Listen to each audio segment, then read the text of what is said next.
Hey guys, gals, and others.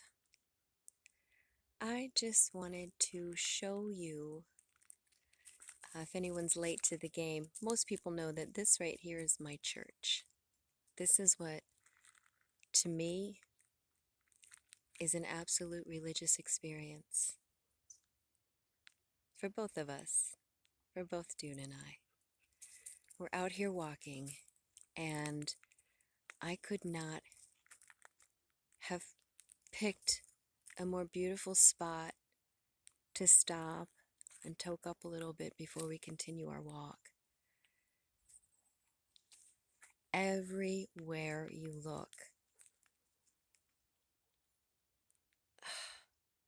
it's just beauty. This is where God speaks to me. God, the goddess, the creator.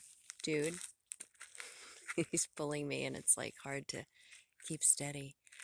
But God is the creator. Whoever is your higher power, I bet they all congregate here to refuel.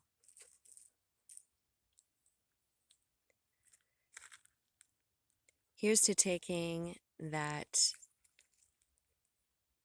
unknown road,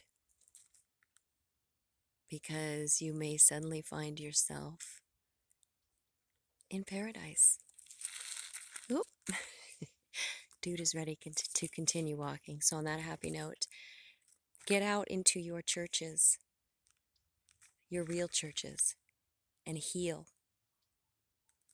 Take the opportunity to use nature's energy and heal yourself. Even if you do a little bit a day or a little bit a week, get out and find yourself a wild space. Whether it's a park or an unknown road, whatever it is, take the time to heal yourself. That's what nature is here for, to heal. Namaste.